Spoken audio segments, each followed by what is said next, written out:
வணக்கம். மற்றும் ஒரு செய்தி தொகுப்பினூடாக இணைந்திருக்கின்றோம்.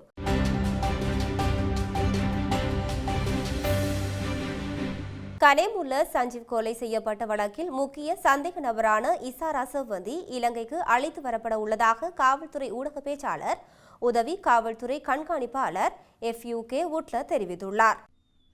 இசாரா செவ்வந்தி உள்ளடங்கலாக 5 நேபாளத்தில் மேற்கொள்ளப்பட்ட விசேட சோதனையின் போது கைது செய்யப்பட்டுள்ளனர்.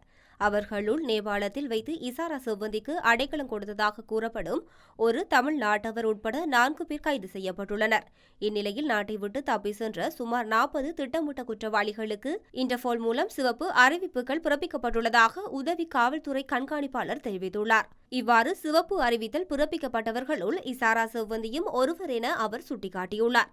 2025ஆம் ஆண்டில் இதுவரை சிவப்பு அறிவிப்புகள் பிறப்பிக்கப்பட்ட 18 பேர் நாட்டிற்குள் அழைத்து வரப்பட்டுள்ளமை குறிப்பிடத்தக்கது. யாழ்ப்பாணத்தைச் சேர்ந்த தம்பதி ஒன்று இசாரா செவ்வந்தியுடன் கைது செய்யப்பட்டுள்ளதாக காவல்துறையினர் தெரிவித்துள்ளனர். நேபாளத்தில் இன்று வீடொன்றில் பதுங்கியிருந்த நிலையில் செவ்வந்தி உட்பட 5 பேர் கைது செய்யப்பட்டுள்ளனர். 2025 பிப்ரவரி 19 கனேமுல்ல சஞ்சீவ புதுக்கடை இலக்கம் 5 நீதிவான் நீதிமன்றத்துக்குள் சுட்டுக் கொல்லப்பட்டார். 25 வயதான பிங்குர வேதகே இஷாரா செவ்வந்தி இந்த கொலையில் உதவியாகவும் உடந்தையாகவும் செயல்பட்டதாக குற்றம் சாட்டப்பட்டுள்ளது. இவர் துப்பாக்கி சூடு நடத்திய நபரை வழிநடத்தியதாகவும் திட்டத்தை திட்டமிட்டதாகவும் காவல்துறை விசாரணையில் தெரியவந்துள்ளது.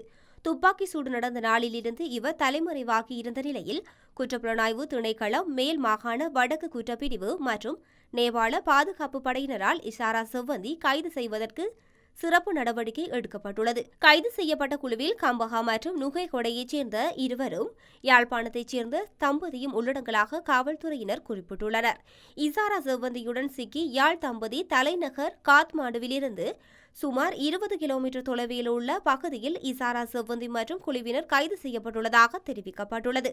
கைது செய்யப்பட்ட கனேமுல்ல சஞ்சீவ படுகொலை வழக்கின் முக்கிய சந்தேக நபரான இசாரா செவ்வந்தி உள்ளிட்ட ஏனைய சந்தேக நபர்களை நாளை இலங்கைக்கு அழைத்து வர நடவடிக்கை எடுக்கப்பட்டுள்ளதாக தெரிவிக்கப்படுகின்றது.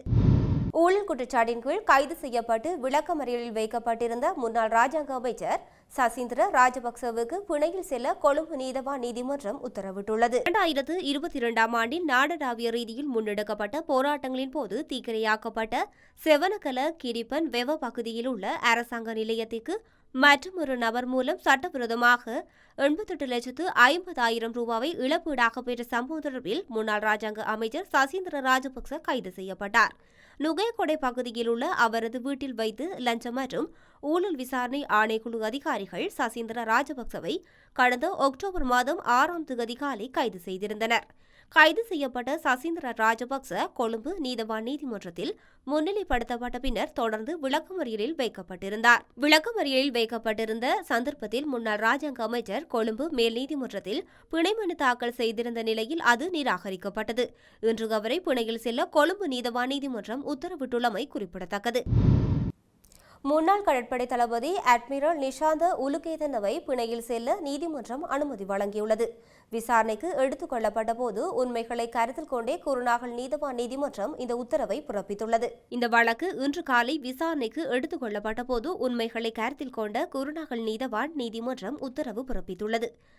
அளவு காவல்துறையினரால் கைது செய்யப்பட்ட பின்னர் குருநாகல் வைத்தியசாலையில் சிகிச்சை பெற்று வந்த ஒருவரை கடத்தி காணாமலாக்கி குற்றச்சாட்டின் பெயரில் ஜூலை 28ஆம் தேதி குற்றப்புலனாய்வு திணைக்களத்தினால் முன்னாள் கடற்படை தளபதி கைது செய்யப்பட்டுள்ளார்.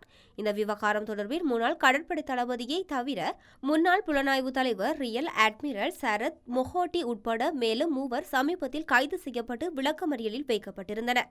குறித்த வழக்கில் முன்னாள் கடற்படை தளபதி நிசாந்த உலுகேதென்ன 11வது சந்தேக நபர் என்பது குறிப்பிடத்தக்கது. லஞ்ச ஒழிப்பு ஆணைக்குழுவால் தன்னை கைது செய்வதை தடுக்குமாறு கோரி முன்னாள் அமைச்சர் மனுச நாணயக்கார தாக்கல் செய்த முன்பிணை மனு கொழும்பு நீதவான் நீதிமன்ற தள்ளுபடி செய்து உத்தரவிட்டுள்ளது. கொழும்பு பிரதான நீதவான் அசங்கேஸ் போதரகம இன்று இந்த உத்தரவை பிறப்பித்துள்ளார். மனுச நாணயக்கார நாளை லஞ்ச ஒழிப்பு ஆணைக்குழுவில் ஆஜராகி வாக்குமூலம் அளிக்க உள்ளதாகவும் அவரது சட்டத்தரணி நீதிமன்றத்துக்கு தெரிவித்துள்ளார்.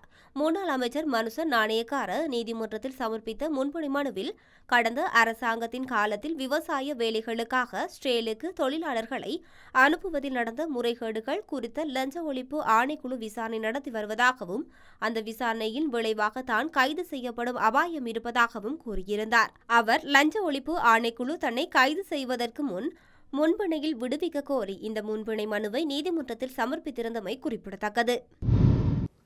இலங்கை ஆசிரியர் சங்கம் இன்று 2வது நாளாக வடமாகாண ஆளுநர் அலுவலகம் முன்பாக கவனஈர்ப்பு போராட்டத்தில் முன்னெடுத்துள்ளனர். இன்றைய போராட்டத்தை வலுப்படுத்தும் வகையில் நாடாளுமன்ற உறுப்பினர்களான கஜேந்திரகுமார் பொன்னம்பலம் மற்றும் சிவஞானம் ஸ்ரீதரன் ஆகியோர் கலந்து போராட்டக்காரர்களுடன் கலந்துரையாடினர்.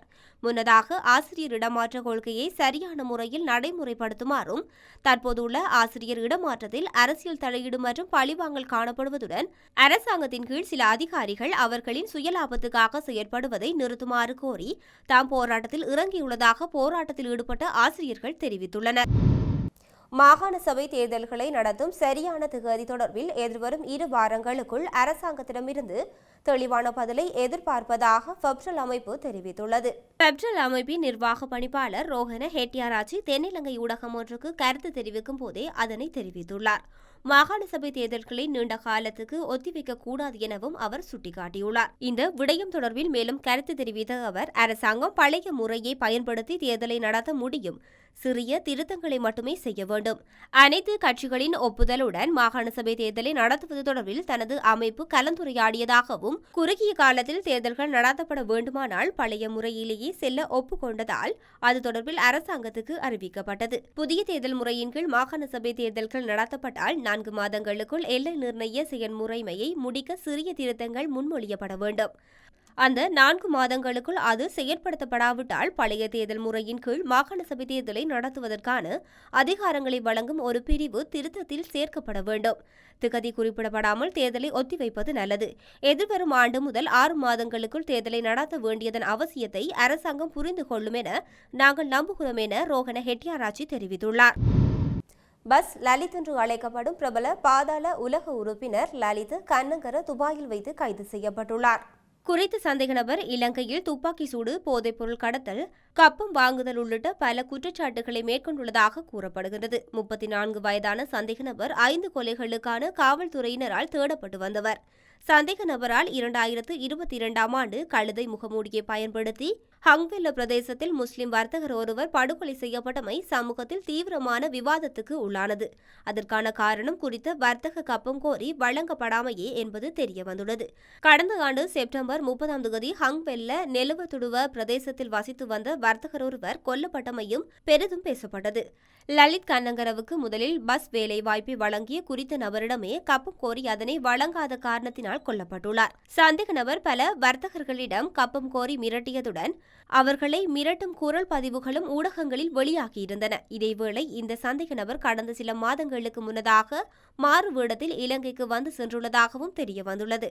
மரணமடைந்த தனது தாயாரின் இறுதி கிரிகைகள் நடத்தப்பட்ட போது சந்தேக நபர் இவ்வாறு நாட்டுக்குள் வந்து சென்றுள்ளதாக தகவல் தெரிவிக்கின்றன. சந்தேக நபரான பஸ் லலித் துபாயில் இருந்து இந்தியா வழியாக மாறு வேடத்தில் இலங்கைக்கு வந்து ஒரே நாளில் அதே வழியில் புறப்பட்டு சென்றதாக கூறப்படுகின்றது. காசா அமைதி ஒப்பந்தத்தில் அமெரிக்க ஜனாதிபதி ட்ரம்ப் கையெழுத்திட்டுள்ளார். இஸ்ரேல் காசா இடையேயான போர் அமெரிக்க ஜனாதிபதி ட்ரம்ப் முன்மொழிந்த 20 அம்சங்களை கொண்ட ஒப்பந்தத்தால் முடிவுக்கு வந்துள்ளது. ட்ரம்ப் அறிவித்த காசா அமைதி ஒப்பந்தம் அதிகாரப்பூர்வமாக எகிப்தில் கையெழுத்தானது. எகிப்திய ஷர்ம் எல் ஷேக் நகரில் ட்ரம்ப் மற்றும் எகிப்திய ஜனாதிபதி அப்தெல் பட்டா எல் சிசி தலைமையில் இந்த மாநாடு நடைபெற்றுள்ளது. இதில் பங்கேற்பதற்காக ட்ரம்ப் எகிப்து வந்து சேர்ந்துள்ளார். இந்த மாநாட்டில் ஐநா பொதுச் செயலாளர் மற்றும் 20க்கும் மேற்பட்ட உலக நாடுகளின் தலைவர்கள் அவர்கள் சார்பில் அனுப்பப்பட்ட பிரதிநிதிகள் பங்கேற்றுள்ளனர். இத்துடன் இன்றைய செய்தி தொகுப்பானது நிறைவடைகின்றது. மற்றும் ஒரு செய்தி தொகுப்பினூடாக இணைந்திருக்கலாம்.